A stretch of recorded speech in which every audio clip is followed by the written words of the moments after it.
इस मर्तबा चीन में वो एक जान नचोड़ने वाले मुगल की तरह नहीं बल्कि एक खैरखा मेहरबान फातेह की तरह दाखिल हुआ, जो एक नए शहनशाहों के खानदान की बुनियाद डालना चाहता था।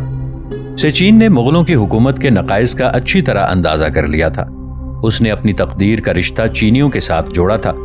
वो पहला मुगल था जो चीनियों को समझ सकता था। वो उनको इतनी अच्छी तरह जानता था कि उन पर कम एतमाद करता था, लेकिन उनके तमद्दुन का गर्वीदा था। वो इस दलफरेब तमद्दुन का गुलाम नहीं बनना चाहता था कि कहीं उसका भी किन खानदान का सा हशर ना हो। उसमें खाना बदोशों वाला जाती तकब्बुर और वकार था, और वो मुगल की हैसियत से चीन पर हुकूमत करने आया था। ये बड़ी हिम्मत की बात थी कि वो चीनियों के नज़्म नसक की बुराइयों को भी तर्क करना चाहता था, और मुगलों की सीधी सादी खुद मुख्तारी भी नहीं इख्तियार करना चाहता था, बल्कि खुद एक खुशगवार दरमियानी रास्ता तलाश कर रहा था। लेकिन कुबलाई की हिम्मत और इस्तक़लाल की इंतहा न थी, और इसमें सियासत और हुकूमत की वो कुदरती जबिल्लत बदरजा उत्तम मौजूद थी जो मुगलों की खास सिफत थी। इसका नया मुस्तक़िर शांगतू, जिसे कॉलरिज ने अफ्यून के नशे में ज़ानादू का नाम दिया है, आहिस्ता आहिस्ता तश्कील पाने के साथ साथ 60 मील के अहाते में उसने झीलें बनवाई और उनके किनारे बाग लगवाए। कुबलाई का बचपन चरागाहों के गिरदनवाह में और आंधियों में गुजरा था, इसलिए दरख्त उसे खास तौर पर मरगूब थे। उसने झीलों के किनारे दरख्त लगवाए। शांगतू के बागात में वो सवारी करता और अपने शहबाजों को उड़ा के तमाशा देखता। कभी कभी वो अपने साथ एक जंगली चीता ले जाता और जिस जानवर के शिकार का जी चाहता उसके ताक़ुब में चीते को दौड़ाता। वो घने साए और बहते पानी का दिलदादा था, इसलिए वो मुगल जो एक नई सल्तनत की बुनियाद डाल रहा था, लगे हाथों नई तरह का कसर बनाने लगा। ये कसर शांगतू के जंगल में वाक़ था और बांसों को जोड़ के बनाया गया था, जिन पर तिलाई रंग लगाया गया था और जिन्हें रेशमी धागों से बांधा गया था। इसलिए आसानी से इसे एक जगह से हटा के दूसरी जगह ले जाया जा सकता था। इससे पहले वो अपने बेशतर वक्त चीतों की खालों के शामियाने में बसर करता था, लेकिन शामियाने के अंदर की तरफ रेशमों के मखाब लगा था। यही नहीं, कुबलाई खान ने झील के किनारे एक मरमरी चबूतरा बनवाया और मरमर पर शिकारियों, परिंदों और जानवरों की जर्री तस्वीरें नक्श कराईं और दरख्तों की तस्वीरें। वो चीनी यामन में आराम महसूस नहीं करता था। ये तो बिल्कुल जिंदान जैसा था, लेकिन अपने चीनी मुशीरों को खुश करने के लिए अपने मरमरी दरबारी चबूतरे के करीब उसने कन्फ्यूशियस के मंदिर की तामीर का हुक्म दिया। कहीं और चीनी ओहदेदारों की तजवीज़ के मुताबिक उसने एक अजीब इमारत बनवाई। ये उसके मरहूम आबा व अजदाद का महल था। इस महल में उसको चीनी लोग टाई म्याओ कहते थे। उसने खानदान जर्री के मरहूम अफराद के नाम की तख्तियां नस्ब करवाईं। यसुकाई, चंगेज खां, ओगदाई, हरामी जूची, चुगताई, अपने बाप तोलोई, कोयोक और मंगू खां के नाम की तख्तियां। इन सब बादशाहों के उसने चीनी में मुअज़्ज़ज़ अलक़ाब मुक़र्रर किए, बजुज़ जूची और चुगताई के, जो बराह रास्त उसके अजदाद में शामिल न थे और जिन्होंने हुकूमत नहीं की थी। इन नामों की तख्तियों के आगे ऊदो अबीर की धूनी दी जाती थी और कुबलाई आके इन मुमताज रूहों के आगे सर झुकाता, जो अगर जिंदा होते तो उसे ये रस्म अदा करते देख कर दंग रह जाते। लेकिन कुबलाई खान न पहला फर्द था न आखिरी जिसने अपने आबा व अजदाद की तरह इज्जत अफजाई की हो। जिस खानदान की वो बुनियाद डाल रहा था उसका नाम उसने युआन दिया, बैरूनी खानदान। फौरन उसने हानलिन के फुदाला के एक गिरोह को युआन खानदान की तारीख कलमगंद करने का हुक्म दिया। एक मुनज्जम जमालुद्दीन को उसने ये हुक्म देना मुनासिब समझा कि एक नई जंतरी बनाए जो उसकी सल्तनत के साल से शुरू हो। अपने उलमा और हुकमा के इल्म व हिकमत को फरोग देने के लिए उसने एक रसदगाह बनाई जिसमें दूरबीन, इज़्तर्राब वगैरह नस्ब थे। उसके साथ मुंतखब हकीम इस काम में 7 साल तक लगे रहे, क्योंकि कुबलाई ऐसे शगुनों का बड़ा मुतलाशी रहता था जिनकी बुनियाद इल्म रियाजी पर हो। अच्छे महीनों और मुबारक अय्याम से आगाही बड़े काम की चीज थी। इसी तरह मनहूस साअतों से वाकफियत भी जरूरी थी। अपनी हिकमत को फरोग देने वाली इन मसाई में वो चीनों और मुसलमानों को एक दूसरे के खिलाफ जमाए रखता, क्योंकि किसी एक कौम पर हद से ज्यादा भरोसा करना उसके नजदीक तदब्बुर के खिलाफ था। जिन तसनीफात का वो इरादा करना चाहता था उनके तर्जुमे के लिए उसने एगोरी, तिब्बती, ईरानी और बुखारा के तुर्कों के मदरसों से हकीमों और फाजिलों के एक गिरोह को इकट्ठा कर रखा था। उसके तजस्सुस की कोई इंतहा न थी। वो इल्म कुतुब का बड़ा जोया था। वो मुगल था लेकिन मुश्किल से धोखा खाता था और उसे धोखा देने की कोशिश करना बड़ी खतरनाक बात थी। उसने अपने जमाने के इल्म फजल की यकताई और बाहमी तबादले का गोया एक मरकज खोल रखा था। उसने देखा कि उसके दरबार में जो अजनबी आते वो काबिल एतबार थे और वो उन्हें दिल खोल कर इनामों के राम देता। उसने चीन भर में मुसलमानों का कत्लेआम कराया, यहाँ तक कि बुखारा के एक जाहिद ने उसे समझाया कि कुबलाई अगरचे खुद मुगल है, काफिर नहीं कहा जा सकता क्योंकि वो अपना हर कलिमा अल्लाह के नाम से शुरू करता है। मार्को पोलो जो मजहबी रसूम व अकायद का बड़ा पाबंद था, कुबलाई की फराखदिली की मोहब्बत से बहुत घबराया। कुबलाई ने कहा कि 4 पैगंबर ऐसे हैं जिनका लोग तबत्तो और जिनकी इज्जत करते हैं। ये हैं हजरत यसू मसीह, हजरत मोहम्मद सल्लल्लाहु अलैहि वसल्लम, हजरत मूसा अलैहिस्सलाम, रसाकिया मनी, महात्मा बुद्ध। मैं इन चारों के आगे सर झुकाता हूं और इसके आगे जिसने उन्हें इज्जत बख्शी और जो जाविदानी आसमान में है, मैं उससे इमदाद की इल्तिजा करता हूं। बताओ फिर मैं ईसाई मजहब क्यों कबूल करूं? तुम देखते हो ना, मेरे मुल्क के ईसाई जाहिल हैं और काफिर देवताओं के पुजारी जो चाहते हैं कर गुजरते हैं। उसने मैसर मार को तिब्बती लामाओं की शोबदाबाजी का तमाशा दिखलाया, जो शराब से भरे हुए जाम को हवा में उड़ाकर कुबलाई के हाथ में पकड़ा सकते थे। कुबलाई ने कहा, ये लोग चाहें तो आंधी तूफान बुलवाएं और जहां चाहें वहां तूफान का रुख कर दें और ये अपने काफिर देवताओं से बातचीत कर सकते हैं। तिब्बत के ऐसे ही एक सुर्ख लामा को कुबलाई ने अपनी सल्तनत का महापुजारी मुकर्रर किया।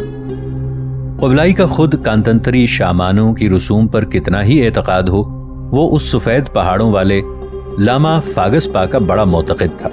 फागस पा को उसने अजीम दबे बहा यानी शहनशाह के खालिक का लक़ब अता किया, लेकिन उसने फाग पा को काम के रास्ते पर लगाया।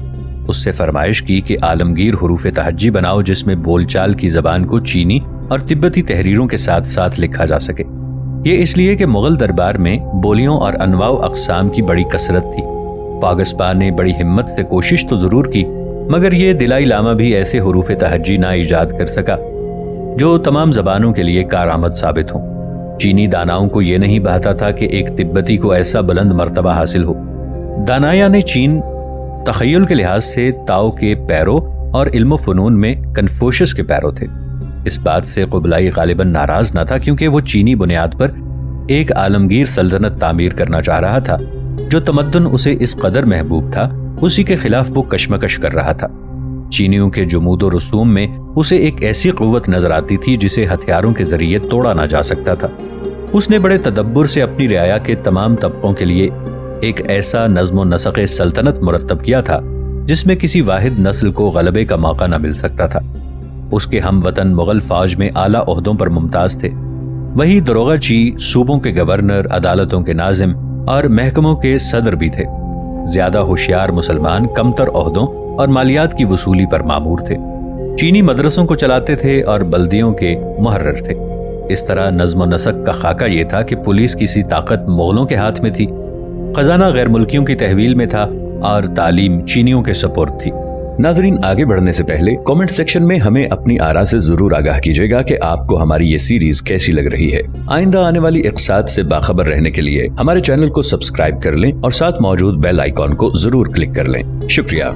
उसकी राय थी कि हर नस्ल के सपुर्द वो काम किया जाए जिसकी वो माहिर है और सब नस्लों में बाहम तनासुब रहे, क्योंकि कुबलाई खान का ये नस्बुलैन था कि वो अमन चैन का ऐसा नज़्म नसक राइज करेगा कि उसकी रियाया के निचले तबके के आलामों मुसीबतों का इजाला हो सके। इस मकसद के लिए जरूरी था कि वो पहले जनूबी चीन को भी फतह कर ले, जिस पर सुंग खानदान की हुकूमत थी। याओ चाओ और उसके चीनी मुशीरों ने उसे बावर करा दिया था कि मुगलों की जंग और फतह का तरीक़ेकार बड़ी खूरेजी का है और इसका अंजाम यह होता है कि आबादी घट जाती है और बगावत शुरू हो जाती है। इसलिए उसने खुद फतह की एक नई तजवीज़ सोची। उसने तय किया कि इस मर्तबा सुंग खानदान के खिलाफ जो पेशकदमी की जाएगी उसमें कत्लेआम नहीं होगा। उसने अपने सिपा सालारों को समझाया कि लाशों के मीनार बनाए बगैर भी इंसानियत के साथ शहरों को फतह किया जा सकता है। बिलाखिर कुबलाई की मर्जी के मुताबिक फतह की इस नई तजवीज़ पर अमल किया गया, लेकिन इसमें 12 साल लग गए। ज़वाले सुंग। दरिया यांगत्सी के तेज रफ्तार पानी के उस पार चीन का दिल धड़क रहा था। ये इंसानों के अंबोहों का दिल था। इब्तदाई शाही खानदानों के दौर से लेकर अब तक कई मरतबा वहशी कौमें खता यानी शिमाली चीन पर धावे कर चुकी थीं। बाज़ ने वहां हुकूमतें भी की थीं, लेकिन जनूबी चीन पर अभी तक किसी ने हमला नहीं किया था। इस खित्ते ने अपने आप को हिजरत और عالمگیر لڑائیوں سے محفوظ رکھا تھا اور اس حد تک اس خطے پر جمود بھی طاری تھا۔ اس دل کا خون پتلا پڑ چکا تھا اور نبض کی رفتار کمزور تھی۔ سنگ کے حکمرانوں کو 18 شاہی خاندانوں کی تاریخ یاد تھی۔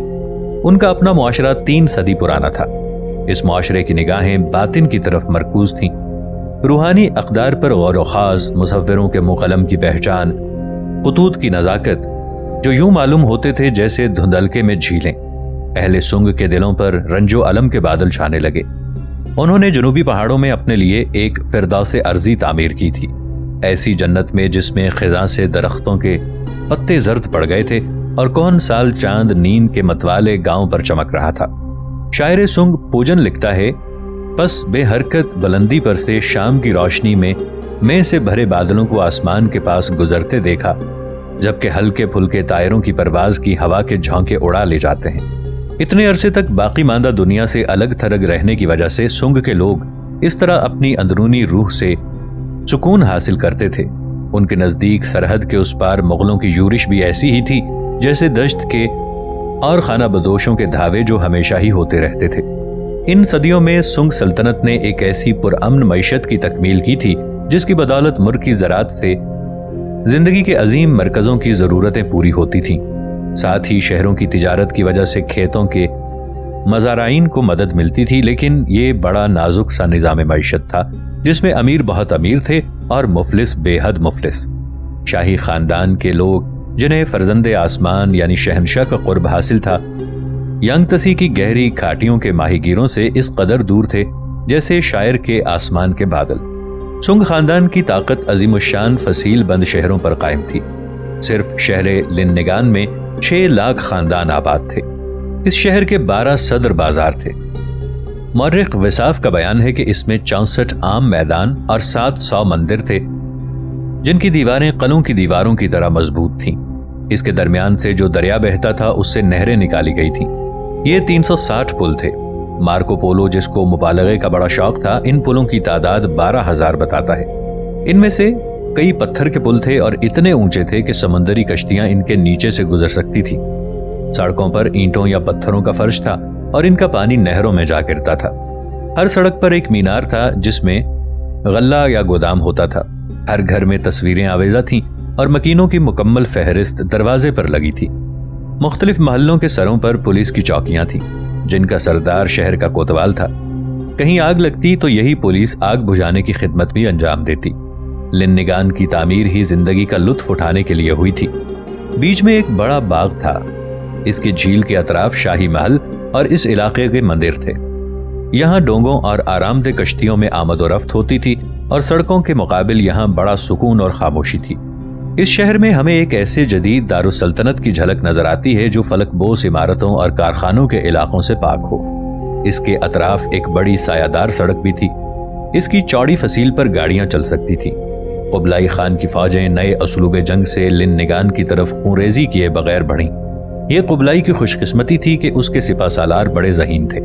آچو جو صوبودائی کا پوتا تھا، بوڑھے مغلوں کا سب فریز تھا اور صاحب کمال، بایان میں اپنے مقصد تک پہنچنے کا خدا داد ملکہ تھا۔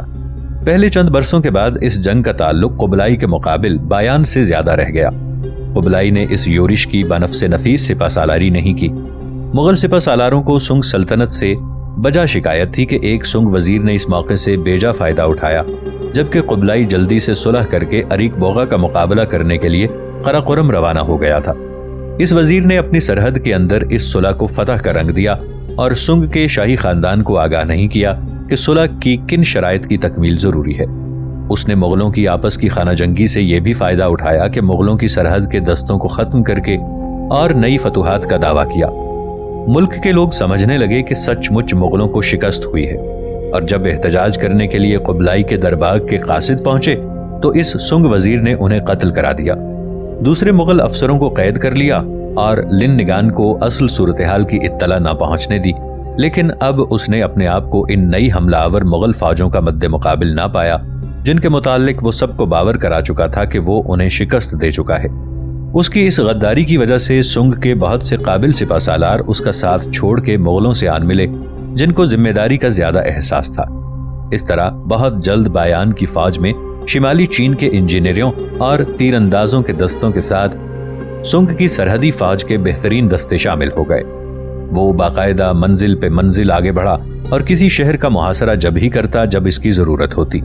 اگرچہ کہیں کہیں اسے گھمسان کی لڑائیاں لڑنی پڑیں اور کہیں کہیں کسی قصبے کو سر کرنے کے بعد وہ دیکھتا کہ کنویں ان سنگ خاندانوں کی لاشوں سے اٹے پڑے ہیں جنہوں نے خودکشی کر لی ہے، لیکن زیادہ تر وہ اپنی پیش قدمی سے پہلے امن اور چین کا پیغام بھیجتا، بجائے اس کے کہ مغلوں کی پرانی دہشت انگیزی سے کام لے۔ وہ خود ان سنگ سپہ سالاروں کے جنازے کی رسوم میں شرکت کی زحمت اٹھاتا جنہوں نے ہار کے خودکشی کر لی تھی۔ اس عزت کے اظہار کی وجہ سے سنگ لوگ اسے پسند کرنے لگے۔ جب وہ ایک تعاون زدہ علاقے سے گزرنے لگا تو اس نے معالجے کے لیے اپنی فوج کے طبیبوں کو دیہات میں بھیجا۔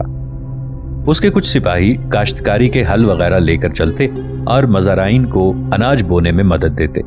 وہ سنگ وزارت کی سیاسی چال بازیوں کے جھانسے میں بھی نہیں آیا۔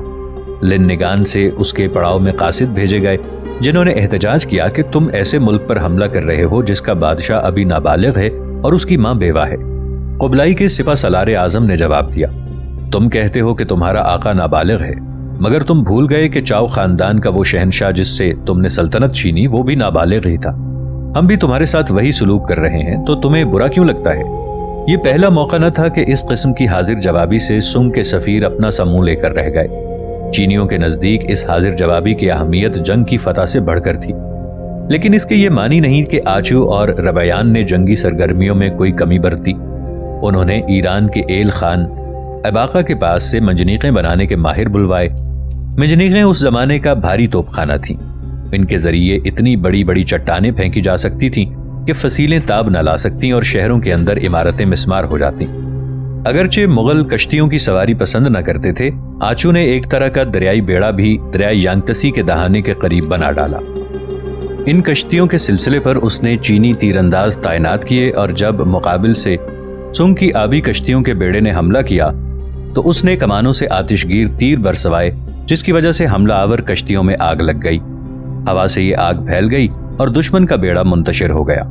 ایک دوسرے بیان کے مطابق آگ کے گولے پھینک کے آگ لگائی گئی۔ ادھر 7 سالہ شہنشاہ کی ماں نے سنگ کی سرزمینوں میں امراء کو خطوط اور پیغام بھیجے کہ دارالسلطنت کے تحفظ کے لیے آؤ۔ ادھر بایان نے اپنے افسروں کو روپوں کی تھیلیاں دے کر ملک کے ان حصوں میں جو جنگ کی وجہ سے مفلوک ہو گئے تھے بھیجا کہ خوب خیرات تقسیم کریں۔ جب وہ لن نگان کی بے پناہ فصیلوں کے قریب پہنچا تو اس نے مغل سپاہیوں کو حکم دیا کہ خبردار نہ کوئی چیز چرانا اور نہ ہی زبردستی غلہ وصول کرنا۔ اس قسم کی پیش قدمی کے مقابلے کے لیے کھیتوں کے مزارعین کو جمع کرنا ناممکن تھا۔ راسخ العقیدہ سنگ سپہ سالاروں نے خودکشی کر لی۔ بایان نے عزت کے ساتھ ان کی تجہیز و تکفین اور تمام رسوم ادا کی۔ یوں سمجھنا چاہیے کہ جنگ تو یوں ہی جیت لی گئی۔ جب مغل ہراول دستے لن نگان کے دریا کے کنارے پہنچے تو بایان ٹھہر گیا اور اس نے اپنے خیمے افق کے ساتھ صدیوں پرانی فصیل کے مقابل لگوائے۔ بیوہ ملکہ نے، جو اپنے وزیروں اور سپہ سالاروں کے مقابل زیادہ آسانی سے یہ سمجھ گئی کہ اب مقاومت بیکار ہے، بایان کو اپنی خدمت میں طلب کیا۔ اس نے ہوشیاری سے معافی مانگ لی اور کہا کہ میں دربار کے آداب سے واقف نہیں جو ایسی اعلیٰ ہستی کے حضور میں حاضر ہوں۔ اس نے صرف اس ذرا سی تحریک سے قبضہ کر لیا کہ اپنے ایک افسر کو روانہ کیا جس نے جا کر یہ مشورہ دیا کہ اس گھڑی سے دربار کے شاہی رسوم کا خاتمہ ہوتا ہے اور ملکہ اور اس کے 7 سالہ بیٹے شہنشاہ کو قبلائی خان کے دربار چلنے کے لیے سفر کی تیاری کرنی چاہیے۔ اس طرح 1276 کے تیسرے مہینے سنگ کے شاہی خاندان نے مغلوں کی اطاعت قبول کر لی۔ ملکہ نے پرانے زمانے کی یاد چھوڑی اور ان لوگوں کا مشورہ قبول نہ کیا جو لڑنے مرنے کی رائے دے رہے تھے۔ اس نے اپنے شہنشاہ بچے کو حکم دیا کہ وہ 2 زانو ہو کر 9 مرتبہ زمین پر سجدہ کرے۔ فرزند آسمان قبلائی خان تمہاری جاں بخشی کر رہا ہے، اس کا شکریہ کرنا لازم ہے۔ جب یہ شاہی جمعیت شمال کی طرف دور دراز سفر پر روانہ ہوئی تو ان کے ساتھ شاہی عزیزوں کے خاندانوں کا اور چینی اکادمی کے علماء کا انبوہ بھی تھا۔ بایان نے 4 افسروں کو لن نگان کے اندر داخل ہونے کا حکم دیا کہ تباہ کتب خانوں، دفتروں، نقشوں، تصویروں، تاریخی دستاویزوں اور عدالتی فیصلوں کو سر بمہر اور مقفل کر دیں۔ چین کا دل اب بھی دھڑک رہا تھا۔ لن نگان کے بے بہا علمی خزانے قبلائی کی اصلاح نفس کے لیے محفوظ تھے۔ افواہ کے طور پر قبلائی کو یہ خبر مل گئی کہ بیوہ ملکہ نے اس کو، جو ایک وحشی فاتح کا پوتا تھا، فرزند آسمان کہا ہے۔ جب لنگان کے خزانوں کے نمونے اس کے حضور میں سجائے گئے تو اس نے جاموئی خاتون کو نازک چینی ظروف، کشیدہ کاری اور ہاتھی دانت اور سیپ کا کام دکھانے کے لیے بلا بھیجا۔